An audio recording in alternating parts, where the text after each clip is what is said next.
당신이 자신이라고 생각했던 모든 것이 무너지고 있다고 느끼시나요? 마치 당신이 항상 믿어왔던 그 사람이 조각조각 부서지고 있는 것처럼요. 이것은 단순한 피로가 아닙니다. 단순한 혼란도 아닙니다. 이것은 훨씬 더 깊은 무언가, 당신의 발밑에서 땅을 빼앗아가는 무언가입니다. 그리고 이것이 두렵게 느껴질 수 있다는 것을 압니다. 하지만 제가 이것이 붕괴가 아니라고 말한다면 어떨까요? 당신이 지금 겪고 있는 이것이 사실은 당신 인생에서 가장 중요한 각성이라면요? 칼 융은 이것을 에고의 죽음이라고 불렀습니다. 그리고 오늘 당신이 발견하게 될 7가지 신호는 당신이 지금까지 경험한 그 어떤 것보다 더 깊은 심리적 변화를 겪고 있음을 드러낼 수 있습니다. 대부분의 사람들은 이러한 신호들을 결코 알아차리지 못할 것입니다. 그들은 이것들과 싸우고 예전의 자신으로 돌아가려 하며 사라지고 있는 정체성에 필사적으로 매달릴 것입니다. 하지만 무슨 일이 일어나고 있는지 이해하는 사람들, 이러한 신호들을 그것이 진정 무엇인지 인식하는 사람들은 뒤로 돌아가지 않습니다. 그들은 앞으로 나아갑니다. 그리고 그들이 상상할 수 있었던 것을 훨씬 뛰어넘는 무언가로 변화합니다. 융은 에고를 우리가 일상적으로 사용하는 방식, 즉 오만함의 동의어로 말하지 않았습니다. 그에게 에고는 우리가 평생에 걸쳐 구축하는 의식적 정체성입니다. 그것은 당신이 자신이라고 생각하는 것입니다. 당신의 이름, 당신의 성취, 당신의 사회적 역할, 누군가 당신이 누구인지 물을 때 다른 사람들에게 말하는 모든 것입니다. 하지만 이 에고 아래에는 훨씬 더 큰 무언가가 존재합니다. 윤기 자기 셀프, 참자기라고 불렀던 것입니다. 자기는 당신의 정신 전체입니다. 당신이 억압한 모든 것, 당신이 부정한 모든 것, 당신이 세상에 투영하고 싶었던 이미지에 맞지 않았기 때문에 거부한 모든 것을 포함합니다. 에고의 죽음은 당신이 정체성을 잃게 된다는 의미가 아닙니다. 그것은 거짓 정체성, 당신이 오랫동안 써온 가면이 녹아내리기 시작하여 당신의 진정한 자기가 나타날 수 있게 된다는 것을 의미합니다. 융은 이 과정을 개성화라고 불렀습니다. 그것은 당신이 되도록 가르침받은 사람이 아니라 당신이 진정으로 누구인지가 되는 여정입니다. 그리고 이 여정은 매우 구체적인 신호들로 시작됩니다. 대부분의 사람들이 문제로 위기로 피해야 할 것으로 해석하는 신호들입니다. 하지만 그렇지 않습니다. 그것들은 초대입니다. 훨씬 더 큰 무언가로 가는 관문입니다. 그리고 오늘 당신은 이 7가지 신호가 정확히 무엇인지 발견하게 될 것입니다. 만약 당신이 지금 당신의 삶에서 이 중 3가지 이상을 알아본다면 당신은 이 변화의 한가운데에 있는 것입니다. 당신은 다시 태어나기 위해 죽어가고 있습니다. 그리고 이것은 인간에게 일어날 수 있는 가장 강력한 일 중 하나입니다. 첫 번째 신호는 이렇습니다. 당신을 한때 정의했던 타이틀, 역할, 성취에 더 이상 연연하지 않게 되었습니다. 당신이 얻기 위해 피나게 노력했던 그 직업, 간신히 지켜냈던 그 사회적 지위, 가족이나 친구 그룹 안에서 수행했던 그 역할, 이제 이 모든 것이 갑자기 공허하고 피상적으로만 느껴집니다. 그리고 더 이상 이런 것들의 중요성을 스스로에게 설득할 수 없게 되었습니다. 당신 주변 사람들은 이상하게 생각할 수 있습니다. 당신이 야망을 잃고 있다고, 안주하고 있다고, 포기하고 있다고 말할 수 있습니다. 하지만 진실은 그 반대입니다. 당신은 아무것도 잃지 않고 있습니다. 당신은 자유로워지고 있습니다. 융은 이것을 페르소나의 해체라고 설명할 것입니다. 페르소나는 당신이 어울리기 위해, 받아들여지기 위해, 다른 사람들이 당신에게 기대하는 역할을 수행하기 위해 쓰는 사회적 가면입니다. 그리고 에고의 죽음이 시작되면 이 가면은 금이 가기 시작합니다. 당신은 더 이상 같은 확신으로 그것을 쓸 수 없습니다. 그리고 이것은 무관심이 아닙니다. 이것은 해방입니다. 왜냐하면 당신이 더 이상 타이틀과 역할에 얽매이지 않을 때 당신은 이 모든 것 아래에서 당신이 진정 누구인지 발견하기 시작할 수 있기 때문입니다. 당신은 에고가 아닌 자기로부터 행동하기 시작할 수 있습니다. 그리고 이것이 진정한 삶을 사는 것과 연출된 삶을 사는 것의 차이입니다. 영웅의 여정을 생각해 보세요. 모든 영웅은 자신을 보호했던 갑옷을 뒤로하고 자신 안에 있는 진정한 힘을 찾아야 합니다. 당신은 정확히 그것을 하고 있습니다. 에고의 갑옷, 외적 성취, 꼬리표를 놓아주고 있습니다. 왜냐하면 그것들은 더 이상 당신이 되어가고 있는 존재를 담을 수 없기 때문입니다. 하지만 이것은 겉면일 뿐입니다. 두 번째 신호는 훨씬 더 깊이 들어갑니다. 그리고 그것은 대부분의 사람들이 극도로 불편하게 여기는 무언가에 관한 것입니다. 두 번째 신호는 당신이 역설과 불확실성에 대해 훨씬 더 큰 관용을 발달시킨다는 것입니다. 예전에는 당신은 일들이 이치에 맞아야 했습니다. 당신은 명확한 답, 옳고 그름, 흑백이 필요했습니다. 하지만 이제 당신은 서로 모순되는 두 가지 진리를 마음속에 동시에 품을 수 있게 되었으며 이러한 모순이 더 이상 당신을 내부적으로 분열시키지 않습니다. 관점에 따라 어떤 것이 동시에 진실이면서 거짓일 수 있다는 점을 받아들이게 된 것입니다. 이제 당신은 절망하지 않고 그 회색 지대에서 편안히 머물 수 있습니다. 융에게 이것은 깊은 심리적 성숙의 신호입니다. 그는 이 원리를 에난티오드로미아라고 불렀습니다. 모든 것이 그 반대를 포함하고 있으며 어느 순간 한 가지가 그 반대로 변할 수 있다는 개념입니다. 빛은 어둠을 포함합니다. 힘은 약함을 포함합니다. 사랑은 분노를 포함합니다. 그리고 당신이 이것을 이해할 때, 당신이 진정으로 이것을 통합할 때 당신은 현실과 싸우기를 멈춥니다. 당신은 모든 것을 정돈된 상자에 맞추려고 노력하기를 멈춥니다. 당신은 삶이 있는 그대로이기를 허용합니다. 복잡하고 모순적이며 신비로운 대부분의 사람들은 이것을 다룰 수 없습니다. 그들은 모든 것이 명확해야 합니다. 왜냐하면 명확성은 통제의 환상을 주기 때문입니다. 하지만 에고가 죽기 시작하면 이러한 통제의 필요성도 녹아내리기 시작합니다. 그리고 당신은 불확실성이 적이 아니라는 것을 깨닫습니다. 불확실성은 변화가 일어나는 공간입니다. 새로운 것이 나타날 수 있는 곳입니다. 이것은 혼란이 아닙니다. 이것은 초월입니다.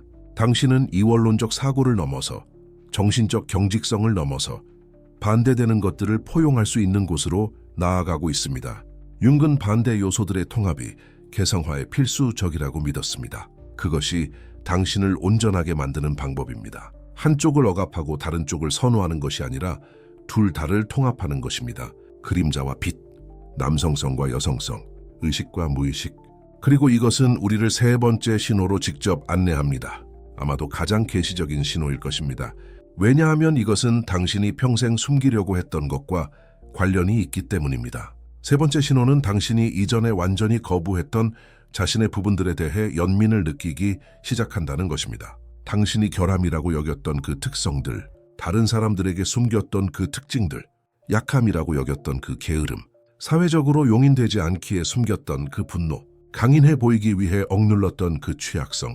갑자기 당신은 이러한 부분들을 보면서 더 이상 혐오감을 느끼지 않습니다. 호기심을 느낍니다. 수용을 느낍니다. 심지어 애정을 느낍니다. 이것이 윤기 그림자의 통합이라고 부를 것입니다. 그림자는 당신이 부인했던 모든 것, 자신에 대해 갖고 싶었던 이미지에 맞지 않았기 때문에 심리적 양탄자 아래로 던져버렸던 모든 것입니다. 하지만 그림자는 당신이 무시한다고 해서 사라지지 않습니다. 그것은 계속 거기 있으면서 무의식적으로 당신에게 영향을 미치고 관계를 방해하며 당신이 이해하지 못하는 행동 패턴을 만들어냅니다. 그리고 자아의 죽음이 일어날 때 무언가 특별한 일이 펼쳐집니다. 당신은 이러한 거부된 부분들을 되찾기 시작합니다. 추방당했던 자신의 조각들을 집으로 다시 데려오기 시작합니다. 그리고 이것은 자기 방종이 아닙니다. 파괴적인 행동에 대한 변명이 아닙니다. 이것은 자기 수용입니다. 당신이 인간이라는 것, 당신 안에 무수히 많은 것들이 담겨 있다는 것, 사랑받을 가치가 있기 위해 완벽할 필요가 없다는 것을 인정하는 것입니다. 융은 우리가 잃어버린 보물을 되찾기 위해 지하 세계로 내려가야 한다고 말했습니다. 그리고 그 보물들은 바로 우리가 거부했던 자신의 부분들입니다. 왜냐하면 당신이 억압하는 각각의 특성은 심리적 에너지를 담고 있기 때문입니다. 그리고 당신이 그림자를 통합할 때 당신은 그 에너지를 되찾습니다. 당신은 더 온전해집니다. 더 강력해집니다. 더 살아있게 됩니다. 당신이 항상 독성이라고 여겼던 분노를 상상해 보세요. 만약 그 분노가 건강하게 통합될 때 사실은 경계를 설정하는 당신의 능력이라면 어떨까요? 아니오라고 말하는 능력, 당신에게 중요한 것을 보호하는 능력, 당신이 항상 판단했던 게으름을 상상해 보세요. 만약 그 게으름이 사실은 당신의 몸이 휴식을 요청하는 것이라면, 끊임없는 생존 모드로 사는 것을 멈추라고 요청하는 것이라면 어떨까요? 만약 그것이 창의적인 휴식, 통찰을 만들어내는 여가로의 초대라면, 당신이 자신의 이러한 부분들과 싸우는 것을 멈출 때, 연민을 가지고 그것들을 통합하기 시작할 때, 당신은 자신이 누구인지를 억압하는 데 에너지를 낭비하지 않게 됩니다. 그리고 그 모든 에너지는 창조하고 성장하고 당신이 진정으로 태어난 존재가 되는데 사용될 수 있습니다. 그래서 지금까지 우리는 3가지 명확한 신호를 가지고 있습니다. 첫째, 당신은 이전에 당신을 정의했던 꼬리표와 직함을 내려놓습니다. 둘째, 당신은 역설과 불확실성에 대한 관용을 발달시킵니다. 셋째, 당신은 이전에 거부했던 자신의 부분들에 대해 연민을 느낍니다. 그리고 만약 당신이 지금 당신의 삶에서 이 3가지 신호를 인식한다면 당신은 개성화 과정의 한가운데에 있는 것입니다. 당신은 자아의 죽음을 겪고 있습니다. 하지만 여기서 정말로 이해해야 할 중요한 것은 이 3가지 신호가 함께 작동한다는 것입니다. 당신이 사회적 역할을 내려놓을 때 당신은 자신이 누구인지 발견할 공간을 만듭니다. 당신이 불확실성을 포용할 때 당신은 경직된 상자의 자신을 맞추려는 시도를 멈춥니다. 그리고 당신이 그림자를 통합할 때 당신은 가면을 제자리에 유지하는 데 사용되던 에너지를 되찾습니다. 모든 것이 연결됩니다. 모든 것이 전체성을 향한 같은 움직임의 일부입니다. 대부분의 사람들은 이것을 결코 겪지 못할 것입니다. 그들은 자아의 페르소나에 그들이 구축한 이미지에 갇힌 채로 살고 죽을 것입니다. 하지만 당신은 아닙니다. 만약 당신이 이러한 신호들을 인식하고 있다면 당신은 환상 너머를 볼 수 있는 소수 중 하나입니다. 당신은 진정한 자기 셀프가 태어날 수 있도록 거짓 자아가 죽도록 내버려둘 용기를 가진 사람들 중 하나입니다. 그리고 여기 중요한 것이 있습니다. 당신이 방금 발견한 신호들은 시작에 불과합니다. 다음 4가지 신호 4번째부터 7번째 신호는 대부분의 영적 스승들이 당신에게 말하지 않을 무언가를 드러냅니다. 왜냐하면 이러한 신호들은 과학이 완전히 설명할 수 없지만 윤기 깊이 연구했던 현상들을 포함하기 때문입니다. 동시성, 예언적인 꿈, 고양된 직관, 당신이 진정으로 자아에 대해 죽어가고 자기 셀프로 깨어날 때만 일어나는 것들입니다. 특히 4번째 신호는 윤기 동시성이라고 불렀던 현상과 관련이 있습니다. 그리고 당신이 이것이 진정으로 무엇을 의미하는지 이해할 때 지금 당신의 삶에서 동시성이 어떻게 증가하고 있는지를 인식하기 시작할 때 당신은 이 자아의 죽음을 가속화하고 개성화에 완전히 들어가기 위한 숨겨진 프로토콜이 존재한다는 것을 깨닫게 될 것입니다. 그리고 이 프로토콜은 자기 개발서에 있지 않습니다. 그것은 융의 기록 보관소에, 그의 개인 서신에, 그가 연금술과 심리적 변형에 대해 수행한 연구에 숨겨져 있습니다. 당신은 극소수의 사람들만이 아는 무언가를 발견하려고 합니다. 지금 당신이 살고 있는 이 과정을 보는 방식을 완전히 바꿀 무언가입니다. 그러니 만약 당신이 여기까지 왔다면, 만약 당신이 당신의 삶에서 이러한 신호들을 인식했다면 당신은 정확히 있어야 할 곳에 있는 것입니다. 저와 함께 계속하세요. 왜냐하면 다음에 오는 것이 당신이 모든 것을 이해하는 데 빠진 퍼즐 조각이 될 수 있기 때문입니다. 앞서 언급했던 동시성을 기억하시나요? 우주가 당신 편에 서서 음모를 꾸미는 것처럼 보이는 순간, 한 문이 닫히면 정확히 적절한 순간에 다른 문이 열리는 그 순간 말입니다. 이 4번째 신호는 에고의 죽음이 부인할 수 없게 되는 지점입니다. 훨씬 더 큰 무언가가 당신의 변화를 조율하고 있다는 것을 깨닫게 되는 곳입니다. 몇 년 동안 보지 못한 사람을 생각하고 있는데 갑자기 그 사람이 메시지를 보내옵니다. 깊은 딜레마에 대한 긴급한 답이 필요한데 완벽한 책이 바로 당신 앞 선반에서 떨어집니다. 카페 줄에 선 낯선 사람이 그 순간 당신이 들어야 했던 정확한 문장을 말합니다. 윤게 따르면 이것들은 우연이 아닙니다. 그는 이 현상을 동시성이라고 불렀습니다. 내적 사건과 외적 사건 사이의 비인과적 연결, 그것은 현실을 통해 소통하는 집단 무의식입니다. 당신의 정신이 선형 논리를 거스르는 방식으로 주변 세계와 정렬되고 있는 것입니다. 하지만 동시성은 단지 준비일 뿐입니다. 그것은 당신을 부드럽게 만들고 당신의 이성적 이해를 넘어서 작동하는 보이지 않는 질서가 존재한다는 것을 보여주고 있습니다. 왜냐하면 5번째 신호가 가치와 정체성에 대해 당신이 믿는 모든 것에 도전할 것이기 때문입니다. 다른 사람들의 의견, 칭찬, 비판, 판단, 이 더 이상 당신을 움직이지 않습니다. 당신이 무감각해지거나 오만해진 것이 아닙니다. 외부 승인에 대한 필요성이 녹아 없어진 것입니다. 당신의 존재를 검증하기 위해 더 이상 청중이 필요하지 않습니다. 융은 이것을 투사에 대한 에고 의존성의 해체로 설명할 것입니다. 당신의 정체성은 더 이상 다른 사람들이 당신을 어떻게 생각하는지에 인질로 잡혀 있지 않습니다. 진정한 자기의 권위가 떠오르고 있습니다. 당신은 더 이상 타인의 시선이라는 반영 속에서 완전함을 찾지 않습니다. 그리고 보세요. 이것은 무관심이 아닙니다. 단절도 아닙니다. 이것은 진정한 심리적 독립입니다. 당신은 여전히 피드백을 받을 수 있고 여전히 외부 관점을 고려할 수 있습니다. 하지만 당신의 내적 안정성은 더 이상 그것에 의존하지 않습니다. 당신은 자신의 삶의 중력 중심이 되었습니다. 이것은 영웅의 여정에서 귀환이라는 원형적 패턴입니다. 당신은 세상으로 나가 용들과 맞서 싸우고 보물을 정복했습니다. 이제 내적 가치 중심을 가지고 돌아옵니다. 더 이상 누구에게도 아무것도 증명할 필요가 없습니다. 하지만 이 자유는 공간을 만듭니다. 그리고 이 빈 공간에서 6번째 신호가 나타납니다. 그리고 그것은 가장 불편한 것입니다. 깊은 공허함, 현실에서 뿌리 뽑힌 듯한 느낌, 외적으로 식별 가능한 원인이 없는 우울증. 당신은 자신의 삶을 바라보는데 객관적으로는 괜찮은데도 모든 것이 무의미해 보입니다. 마치 발밑의 땅이 사라진 것 같습니다. 융은 이것을 무의식과의 대면이라고 불렀습니다. 그것은 완전한 해체 전 에고의 최후 저항입니다. 당신의 에고가 죽어가고 있고 조용히 죽지 않을 것입니다. 그것은 비명을 지르고 애원하고 당신을 되돌리기 위해 임박한 재앙의 모든 감각을 만들어낼 것입니다. 하지만 여기 소수만이 당신에게 말하는 진실이 있습니다. 이 불편함은 신성합니다. 그것은 변화에 필요한 연금술적 불입니다. 당신은 부서지는 것이 아닙니다. 당신은 깊은 수준에서 재구성되고 있는 것입니다. 그것은 재탄생 전의 죽음입니다. 새벽 전의 어둠입니다. 불사조가 다시 태어나기 위해 타오르는 원형적 패턴입니다. 진정성이 없는 모든 것을 먼저 재로 만들지 않고는 진정한 본질로 떠오를 수 없습니다. 그리고 이 과정은 아픕니다. 깊이 아픕니다. 왜냐하면 당신이 평생 알아왔던 자신의 버전들이 죽도록 내버려 두고 있기 때문입니다.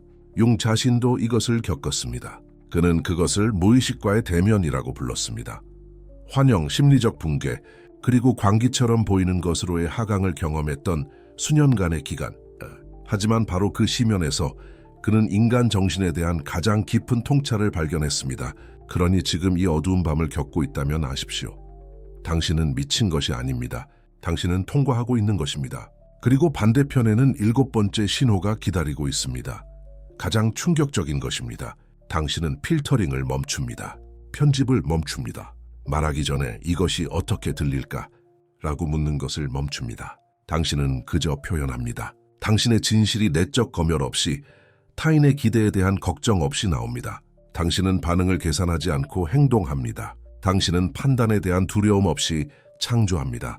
융에 따르면 이것은 완전히 체화된 진정한 자기입니다. 그것은 개성화의 정점입니다. 당신은 더 이상 사회적 가면을 통해 살지 않습니다.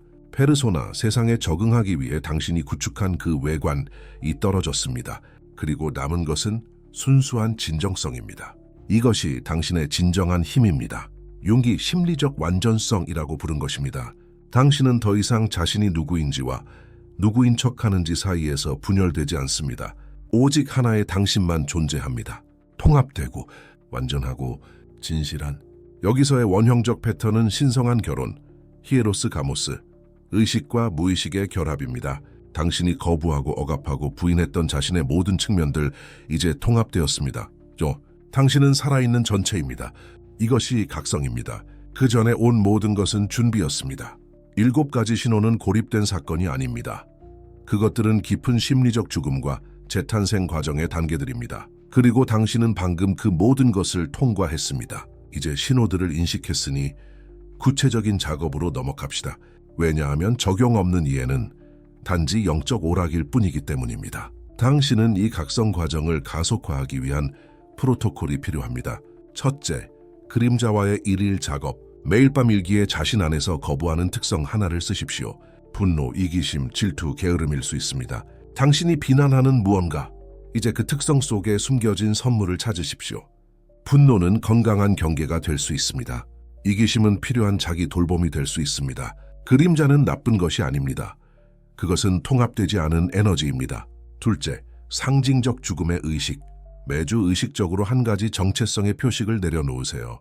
이는 직업적 타이틀일 수도, 당신이 꼭 되어야 한다고 믿는 것일 수도, 혹은 가족의 기대일 수 있습니다. 종이에 적어 태우세요. 말 그대로요. 이는 외부적 정의에 집착하는 에고를 상징적으로 소멸시키는 과정입니다. 셋째, 동시성 추적. 의미 있는 우연의 일치를 세심하게 기록하세요. 그 순간이 발생할 때마다 즉시 기록하세요. 점차 패턴을 발견하기 시작할 것입니다. 집단 무의식은 끊임없이 소통하고 있으며 당신에게 필요한 것은 그 신호를 감지할 수 있도록 주의력을 훈련하는 것뿐입니다. 넷째, 불편함 존중하기. 하루 5분 동안 공허함과 고요히 함께 머무세요. 무언가를 고치려 들지 말고 채우려 하지도 마세요. 단순히 관찰하세요. 깊게 숨 쉬세요. 어떤 저항도 없이 내면의 해체가 일어나도록 허용하세요. 당신이 산만함으로 에고에 영향을 공급하는 것을 멈출 때 에고는 스스로 소멸합니다. 다섯째, 진정한 표현 실천. 매일 여과 없는 진실을 말하세요. 이는 가까운 사람에게, 소셜미디어 게시물에서 또는 거울 속 자신에게 할 수 있습니다. 평소라면 숨기거나 편집했을 그 무언가를 있는 그대로 표현하는 것입니다. 자기 검열의 오래된 습관을 과감히 깨뜨리세요. 당신의 진정한 내면이 온전히 말할 수 있도록 허락하세요. 이 프로토콜은 개성화를 가속화합니다. 마법이 아닙니다. 융 심리학 원리에 기반한 심리적 구조입니다. 당신은 거짓 에고의 체계적 해체를 통해 자기가 드러날 수 있는 조건을 만들고 있는 것입니다. 그리고 이것은 평생의 작업입니다. 개성화에는 결승선이 없습니다. 항상 통합해야 할 더 깊은 층들이, 해체해야 할 더 미묘한 가면들이, 표현해야 할 더 날것의 진실들이 있습니다. 그리고 나는 이 여정의 모든 단계에서 당신을 안내할 것입니다. 당신은 방금 에고의 죽음의 7가지 징후를 통과했습니다. 당신을 위해 완전한 지도를 정리하겠습니다. 징후 1. 타이틀, 역할, 성취로부터의 분리. 사회적 페르소나가 금이 가기 시작합니다. 징후 2. 역설과 불확실성에 대한 관용. 당신은 절망 없이 반대되는 것들을 포용합니다. 징후 3. 자신의 거부된 부분들에 대한 연민. 그림자 통합이 일어납니다. 징후 4. 증폭된 동시성. 우주가 당신의 변화와 함께 공모합니다. 징후 1회. 외부 인정에 대한 관심 상실. 당신은 자신만의 중력 중심이 됩니다. 징후 6. 깊은 심리적 불편함. 새벽 전 어두운 밤입니다. 징후 7. 완전한 진정한 표현. 진정한 자기가 완전히 구현됩니다. 그리고 이제 당신은 대부분의 사람들이 결코 갖지 못할 무언가를 가졌습니다. 당신은 에고의 죽음을 인식할 수 있습니다. 그리고 더 중요한 것은 당신은 제로부터 떠오르는 진정한 자기를 인식할 수 있습니다. 당신은 신경소외약을 겪고 있는 것이 아닙니다. 정신을 잃고 있는 것이 아닙니다. 당신은 깨어나고 있는 것입니다. 당신은 인간 존재의 가장 신성한 과정을 통과하고 있습니다. 개성화를, 진정한 당신이 되는 여정을 말입니다. 그리고 이것은 당신을 심리적으로 깨어있는 소수에 속하게 만듭니다. 대부분의 사람들은 평생을 표면에서 사회적 가면과 동일시하며 결코 질문하지 않고 결코 내면의 심연을 탐험하지 않고 삽니다. 하지만 당신은 아닙니다. 당신은 내면을 들여다볼 용기가 있었습니다. 해체를 마주할 용기가, 변화를 허용할 용기가 있었습니다. 그러니 지금 채널을 구독하세요. 알림을 활성화하세요. 왜냐하면 이 여정은 이제 막 시작되었기 때문입니다. 나는 더 깊은 융 프로토콜들로, 더 고급 그림자 작업으로, 당신이 상상도 못할 방식으로 당신의 개성화를 가속화할 통합 기법들로 당신을 안내할 것입니다. 그리고 다음 영상에서 주류 심리학이 당신에게 숨기고 있는 그림자 통합에 대한 융의 비밀을 공개하겠습니다. 당신의 가장 어두운 특성들을 진정한 힘의 가장 큰 원천으로 변화시키는 방법을요. 절대 놓칠 수 없는 내용입니다. 융이 말했듯이 밖을 보는 자는 꿈꾼다. 안을 보는 자는 깨어난다. 당신은 깨어나기를 선택했습니다. 그리고 나는 여기 있을 것입니다. 모든 단계마다 당신을 정신 더 깊이, 진실에 더 가까이, 자기에 더 가까이 안내하면서 말입니다. 다음 영상까지 당신의 개성화 여정을 계속하세요. 그리고 기억하세요. 에고의 죽음은 끝이 아닙니다. 그것은 단지 당신의 진정한 삶의 시작일 뿐입니다.